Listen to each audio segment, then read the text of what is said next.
వేడి వేడి దోశ, వేడి వేడి వడకరి మన బ్రేక్ఫాస్ట్ రెసిపీ అండి. నోరు ఊరిపోతుంది. టేస్ట్ ఎలా ఉందో చూసి చెప్తాను మీకు.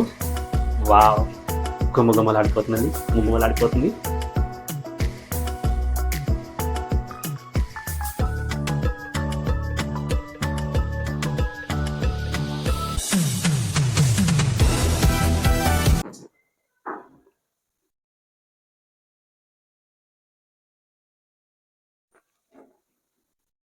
నమస్తే అండి, వెల్కమ్ టు విజయ్ చేతి రుచులు. ఎలా ఉన్నారు మీరు? నేనైతే సూపర్గా ఉన్నానండి. ఈరోజు మన విజయ్ చేతి రుచుల్లో సబ్స్క్రైబర్ చాయిస్ అండి. ఎందుకంటే చాలా మంది అడిగారు చెన్నై స్టైల్లో కర్రీసు, సైడ్ డిష్ ఇవన్నీ చేయండి అనేసి.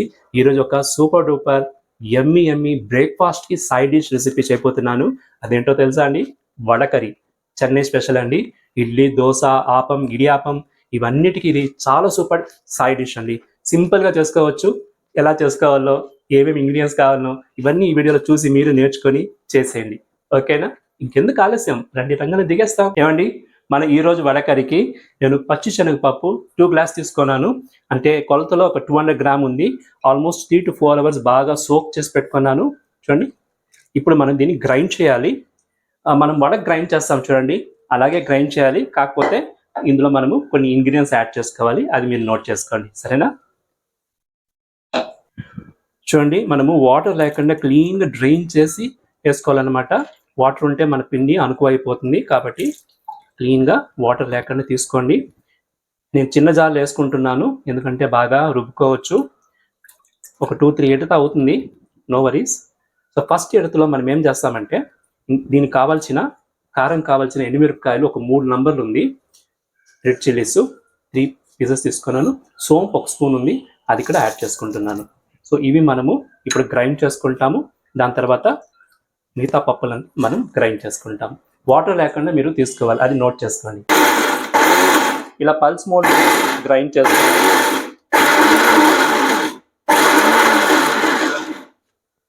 అప్పుడప్పుడు మనము పిండిని ఇలా చేతిలో కలుపుకోవచ్చు. చూడండి ఎంత తిక్కుగా వచ్చిందో, ఇలా రావాలన్నమాట. సోంపు ఎండుమిరపకాయలు గ్రైండ్ అయ్యేకాడికి గుమ్మ అని వాసన వచ్చేసిందండి. చాలండి, మనకి ఇంత గ్రైండ్ అయితే చాలు. బాగా గ్రైండ్ అయింది, సోక్ అయింది కదా 3 అవర్స్. ఇప్పుడు మనము దీన్ని తీసుకునేస్తాము ఒక గిన్నెలో.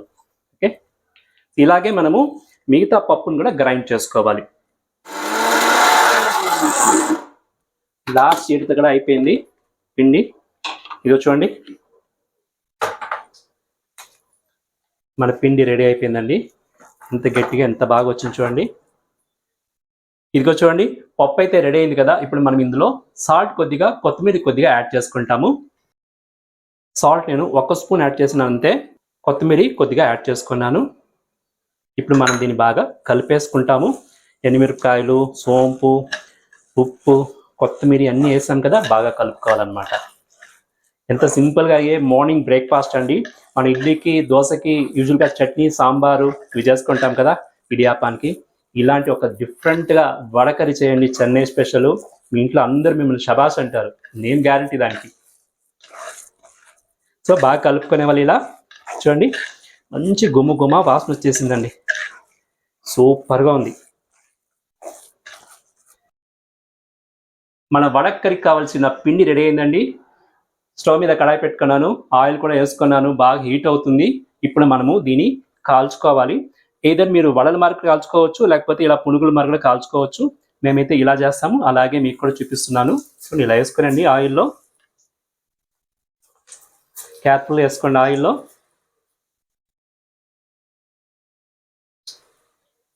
గుమ్మగుమ్మలాడే ఒక సైడ్ డిష్ అండి. నాన్ వెజిటేరియన్కే తలదన్నే ఒక సైడ్ డిష్ ఇది. యూజువల్గా మనము దోశలకి మటన్ కూర, చికెన్ కూర చేసుకుంటాం కదా, ఇది ఒకసారి చేసి చూడండి, మీరు వదిలిపెట్టరు. మీరు వడకరి ఎంత బాగుంటుంది. ఇది చెన్నై స్పెషల్ అండి. హోటల్స్లో మీకు దొరుకుతుంది. హోటల్ కంటే చాలా రుచిగా, ఎమ్మీగా ఉండే వడకరి రెసిపీ ఇది. ట్రై చేయండి మీరు. ఇదిగో చూడండి, మనము వడలు వేసుకున్నాం కదా ఆయిల్లో, అంటే స్మాల్ పీసెస్గా వేసుకున్నాము. ఇప్పుడు అది బాగా ఫ్రై అయ్యాలి. ఇప్పుడు మనం టచ్ చేయకూడదు. ఫ్రై అయిన తర్వాత అది మళ్ళీ దాన్ని కలిపి రెండో సైడ్గా కాల్చుకోవాలి. ఎక్కువ బ్రౌన్గా కాల్చకూడదు. నేను చూపిస్తాను, నోట్ చేసుకోండి మీరు ఎలా కాల్చాలనేది, సరేనా? ఏమండి, చూడండి, మన వడలు బాగా ఆయిల్లో ఫ్రై అవుతుంది. ఇలా ఇలా మనం తిప్పేసుకుంటాము. కొద్దిగా ఫ్రై అవ్వాలి, ఎక్కువ ఫ్రై అవ్వకూడదు. ఆ క్రిస్పీనెస్ వచ్చిందంటే చాలు, బ్రౌన్ అవ్వకూడదు. దాని తర్వాత మనము దీన్ని ఆయిల్ లేకుండా ఒక ప్లేట్లో తీసుకునేస్తాము. ఏమండి చూడండి, మన వడలు బాగా ఫ్రై అయింది. చూడండి కలర్ కొద్దిగా మారింది కానీ బాగా క్రిస్పీ వచ్చింది. ఇలా అంటే కలకలా అంటుంది చూడండి సౌండ్. అంతేనండి, ఇప్పుడు మనం దీన్ని తీయేస్తాము ఆయిల్ లేకుండా. వా, ఏం బాగుంది చూడండి,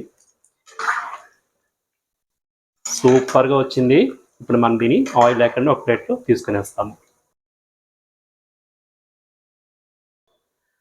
రెడీ అయిందండి, ఇంకా మనం ప్లేట్లో తీసుకునేస్తాము. అదనమాట. ఇప్పుడు మనము అలాగే కొద్దిగా పిండి ఉంది కదా, అది ఇక్కడ మనము చేసుకునేస్తాము. అయిందండి మన వడలు.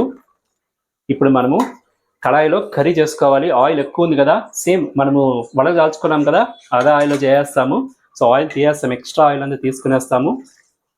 మనకి ఎంత కావాలో అంత, ఒక 2 స్పూన్స్ ఆయిల్ ఉంటే చాలు, 2 టేబుల్ స్పూన్ ఆయిల్ ఉంటే చాలు. అంతవరకు మనము ఆయిల్ తీయేస్తాము. ఆయిల్ ఫుల్గా తీసేస్తానండి, ఒక 2 టేబుల్ స్పూన్ ఆయిల్ ఉంది. ఇప్పుడు మనము ఓల్ గరం మసాలా ఇందులో ఫ్రై చేసుకోవాలి. చూడండి చక్క 2 ఇంచ్ తీసుకున్నాను, స్టార్ అనాస్ 2 నంబర్స్, ఏలక్కాయలు ఒక 3, సోంపు ఒక 1/2 స్పూను, బిర్యానీ ఒక 3 నెంబర్ తీసుకున్నాను, లవంగాలు ఒక 7 to 8 తీసుకున్నాను. ఇవన్నీ ఇప్పుడు మనం ఈ ఆయిల్లో యాడ్ చేసుకునేస్తాము. హోల్ గరం మసాలా బాగా ఆయిల్లో ఫ్రై అవ్వాలి, అప్పుడే ఆ మసాలా ఉండే అరోమా అంతా ఆయిల్లో దిగిపోతుంది. ఆల్రెడీ మనం ఆయిల్లో వడలు కాల్చుకున్నాం కదా, అరోమా కూడా ఉంటుంది అనమాట. అందుకే అదే ఆయిల్ యూస్ చేస్తున్నాను. చూడండి ఎంత గుమగుమ వాసన వచ్చేస్తుంది. ఇప్పుడు మనం ఇందులో జీడిపప్పు యాడ్ చేసుకుంటాము. ఇది ఆప్షనలే, జీడిపప్పు వేస్తే ఇంకా బాగుంటుంది అనేసి నేను యాడ్ చేసినాను. మంచి అరోమాటిక్ ఒక సైడ్ డిష్ అండి మన దోశలకి ఈరోజు. ఇదిగో చూడండి అన్నీ ఫ్రై అయింది. ఇప్పుడు మనము ఒక 4 మీడియం సైజ్ ఆనియన్ సన్నగా పొడుగ్గా కట్ చేసుకున్నాను నిలువుగా. దాన్ని నేను ఇలా క్రష్ చేసి చేస్తున్నాను, ఇలా వేయాలన్నమాట. సో మన వడకరికి ఆనియన్స్ ఇలాగే కట్ చేసుకోవాలి, పొడుగ్గా. ఆనియన్స్ ఎక్కువ ఉంటే చాలా బాగుంటుంది, అందుకే నేను 4 ఆనియన్స్ తీసుకున్నాను. 4 ఆనియన్స్ మనం ఇప్పుడు బాగా రోస్ట్ చేయాలి ఆయిల్లో, కలర్ రంగు మారాలన్నమాట. ఇప్పుడు మనము రెసిపీకి కావాల్సిన సాల్ట్ కూడా యాడ్ చేసుకునేస్తాము, ఎందుకంటే ఆనియన్ కూడా బాగా ఫాస్ట్గా కుక్ అవుతుంది కదా, అందుకని మనము వడల్లో కొద్దిగా సాల్ట్ యాడ్ చేసుకున్నాము, కానీ కర్రీకి కావాల్సిన సాల్ట్ అంతా ఇక్కడ యాడ్ చేసుకుంటాము. ఆల్మోస్ట్ ఒక 1.5 స్పూన్ ఇప్పటికి వేసుకున్నాను. రుచి తగినట్టుగా సాల్ట్ యాడ్ చేసుకోండి, మీరు కూడా చూసి యాడ్ చేసుకోండి. ఇప్పుడు మనము దీన్ని బాగా ఫ్రై చేస్తాము. ఆనియన్స్ బాగా ఫ్రై అయిందండి, ఒక 5 minutesగా కలుపుతూ ఫ్రై చేశాను. ఇప్పుడు మనము కరివేపాకు ఫ్రెష్గా ఉంది, 3 రెమ్మలు ఎత్తుకున్నాను. కరివేపాకు చాలా ఇష్టము, 3 రెమ్మలు తీసుకున్నాను, కరివేపాకు వేసుకున్నాను. అలాగే ఒక 4 పచ్చిమిరపకాయలు నిలువుగా కట్ చేసుకున్నానండి, అది కూడా యాడ్ చేసుకుంటున్నాను ఇందులో. టొమాటోస్ 2 నంబర్స్ మీడియం సైజు ఇలా పొడుగా కట్ చేసుకున్నాను, దాన్ని కూడా యాడ్ చేసుకునేస్తున్నాను. ఇప్పుడు మనము ఇవన్నీ బాగా మగ్గనియాలి ఆయిల్లో, కలుపుతూ ఒక 5 to 10 minutes బాగా మగ్గనిస్తాము. మీడియం ఫ్లేమ్ పెట్టుకునేసి బాగా కలుపుతూ దీన్ని మగ్గనిస్తాము. కొద్దిగా మగ్గాలి, దాని తర్వాత మనం మసాలా ఇంగ్రీడియంట్స్ అంతా యాడ్ చేసుకోవాలి. చూడండి ఉల్లిపాయలు టొమాటోస్ అన్నీ బాగా రోస్ట్ అవుతుంది. ఇప్పుడు మనము ginger garlic paste 1 tablespoon ఉంది, అది కూడా యాడ్ చేసుకునేస్తాము. జింజర్ గార్లిక్ పేస్ట్ ఇప్పుడు మీరు యాడ్ చేసినారనుకోండి, ఆ సువాసన అలాగే ఉండిపోతుంది. ఇప్పుడు మనము ఇవన్నీ పచ్చి వాసన పోయేదాకా ఫ్రై చేసుకునేస్తాం ఓపెన్లోనే పెట్టుకునేసి. చాలా ఎమ్మీగా ఉంటుందండి ఈ వడకరి. ఇది మేము బ్రేక్ఫాస్ట్ మాత్రమే కాదండి, లంచ్ కూడా, రైస్ కూడా పెట్టుకుంటాము. పెరుగన్నంకి పక్కన పెట్టుకొని తిన్నామనుకోండి, సామి రంగా అదిరిపోతుంది. మీరు ఒకసారి ట్రై చేయండి, నేను చెప్పేది నిజమా అబద్ధమా మీకే తెలిసిపోతుంది. అల్లం వెల్లుల్లిపాయ పేస్ట్ వేసిన తర్వాత గుమలాడిపోతుందండి. ఇప్పుడు మనం మసాలా ఐటమ్ యాడ్ చేసుకుంటాము. ఇందులో కారం పొడి నేను ఒక 2 స్పూన్ యాడ్ చేసుకుంటాను. కారం కొంచెం ఎక్కువ కావాలి నాకు, అందుకని మీరు చూసి వేసుకోండి, మీకు రుచి తగినట్టు వేసుకోండి. పసుపు ఒక 1/4 స్పూను, ధనియాల పొడి కూడా నేను ఒక 2 స్పూన్ యాడ్ చేసుకునేసినాను. ఈ మసాలా వేసిన తర్వాత మనము ఇలా కలుపుకొనేస్తాం. బాగా గుమగుమలాడిపోతుందండి, గుమగుమలాడిపోతుంది. ఎవరో మన ఛానల్ మన వీడియోస్ చూసి ఒకరు మీరు విజయ్ చేతి రుచులు ఎందుకు పెట్టారు, గుమగుమలని పెట్టండి అన్నారు. నేను అడుగడుకు గుమగుమలు అంటున్నాను కదా, అందుకని అనుకుంటాను ఎగతాళి చేస్తారనుకుంటున్నాను. అంతేనండి, చూడండి ఎంత బాగా ఫ్రై అయింది. ఇప్పుడు మనం ఇందులో వాటర్ యాడ్ చేసుకొని దీన్ని కుక్ చేస్తాము. వాటర్ నేను ఒక 4 to 5 గ్లాస్ యాడ్ చేసుకుంటున్నాను.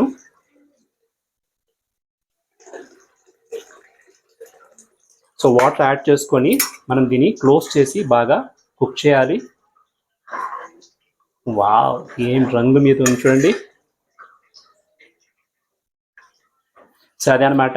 ఇప్పుడు మనం దీన్ని క్లోజ్ చేసి ఒక 5 minutes కుక్ చేస్తాము. దాని తర్వాత ఆల్రెడీ ఫ్రై చేసి పెట్టుకున్న ఈ వడల్ని అందులో యాడ్ చేసుకుంటాము. ఆనియన్స్, టొమాటోస్ బాగా ఫ్రై అయింది, మగ్గుతుంది. ఇప్పుడు అంతలోపు మనము హాఫ్ పచ్చి కొబ్బరిని ఫైన్ పేస్ట్గా గ్రైండ్ చేసుకుంటాము. అది ఒక యాడెడ్ వాల్యూ అనమాట ఈ వడకరికి. సరేనా? ఇదిగో చూడండి, నేను కొబ్బరిని బాగా తురుముకున్నాను. ఫ్రెష్గా ఉంది కొబ్బరి. దీన్ని వాటర్ వేసుకొని ఫైన్ పేస్ట్గా మనం గ్రైండ్ చేసుకోవాలి. కొబ్బరికాయ బాగా గ్రైండ్ అయిందండి. మనం ఒక బౌల్లో తీసుకొని వస్తాము. ఇదిగో చూడండి, మన కర్రీ బాగా ఉడుకుతుంది, గుమలు ఆడిపోతుందండి. ఎలా ఉందో చూస్తాం రండి. ఒక 5 minutes క్లోజ్ చేసి పెట్టాను. వావ్, సూపర్గా ఉందండి.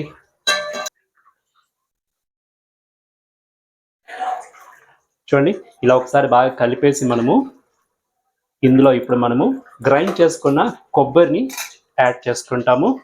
కొబ్బరి పేస్టు థిక్గా ఉంది, ఇది యాడ్ చేసుకోవాలి, చాలా ఇంపార్టెంట్.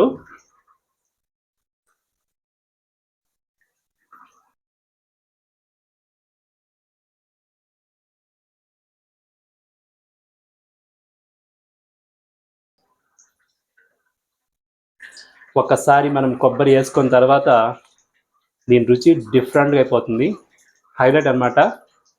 అందుకే నేను కొద్దిగా కారం పొడి ఎక్కువ వేసుకున్నాను, ఎందుకంటే కొబ్బరి పేస్ట్ వేసిన తర్వాత కారం తగ్గుతుంది. టేస్ట్ ఎలా ఉందో చూసుకోవచ్చు. ఇప్పుడు మీరు ఉప్పు కారం చూసుకోండి. ఇప్పుడు కొబ్బరి వేసినాం కదా, ఇంకొక 2 minutes కుక్ అవని క్లోజ్ చేస్తాము. జస్ట్ 2 minutes, అంత ఎక్కువ వద్దు.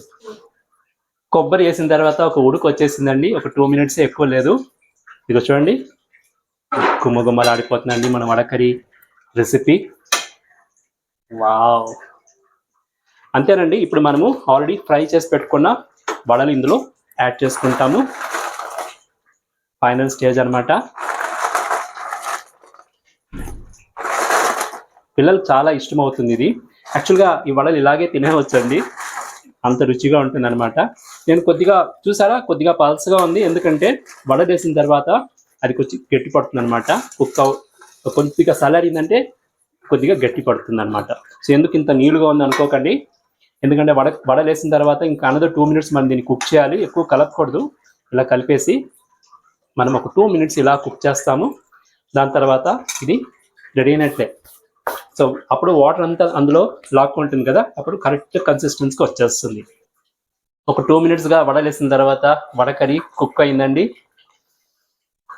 నో ఛాన్స్ అండి, నోరు ఊరిపోతుంది, ఆకలి వచ్చేసింది, బ్రేక్ఫాస్ట్ తినాలనేసి. ఇప్పుడు నేను క్లోజ్ చేసి స్టవ్ ఆఫ్ చేస్తాను. ఒక 5-10 minutes అలా సెట్ అవని, దాని తర్వాత సర్వింగ్ బౌల్ తీసుకుంటాము. వేడివేడిగా దోశలు కాల్చుకొని తినేస్తాము. సరేనా? వేడి వేడి వడ కర్రీ రెడీ అయిందండి మీ విజయ్ చేతి రుచుల్లో. ఇది ఒక సిగ్నేచర్ రెసిపీ, తప్పనిసరిగా మీరు ట్రై చేయండి, చాలా బాగా వస్తుంది. దోశలకైతే అదిరిపోతుంది. వావ్,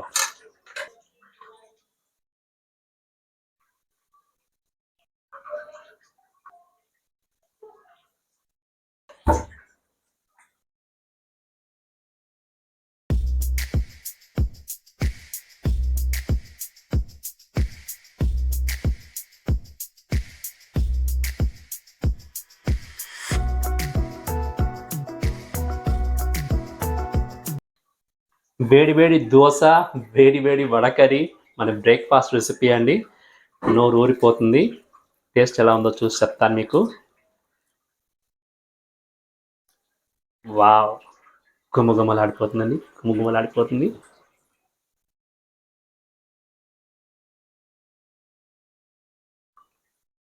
నో వర్డ్స్ అండి. ఇది ఒక ఎమోషనల్ కనెక్షన్ అండి. ఈ దోశ వడకరి చిన్నప్పుడు మేము అడుగు చేసుకునే వాళ్ళము. పండగలప్పుడు నాన్ వెజ్ లేని రోజు వడకరి అనమాట దోశకు. టేస్ట్ అయితే అదిరింది. మీరు ట్రై చేస్తారని నమ్ముతున్నాను. చూసారా చెన్నై స్పెషల్ వడకరి ఎంత ఎమ్మిగా ఉండిందంటే చాలా చాలా బాగుందండి. ఎస్పెషల్లీ దోశకి సైడ్ డిష్కి చాలా బాగుంటుంది. ఇది మీరు ట్రై చేయండి. ఇంకా నా ఛానల్ సబ్స్క్రైబ్ చేసుకోకపోతే ఇప్పుడే సబ్స్క్రైబ్ చేసుకోండి. లైక్ బటన్ ప్రెస్ చేస్తూ ఉండండి మీకు ఇష్టమైతే. అలాగే మంచి మంచి కమెంట్స్ ఇవ్వండి. ఓకేనా? ఇంకొక వీడియోలో మీ ముందు వచ్చేదాకా ఎప్పుడులాగా బి హెల్దీ చిరునవ్వుతో ఉండండి. This is Vijay signing off.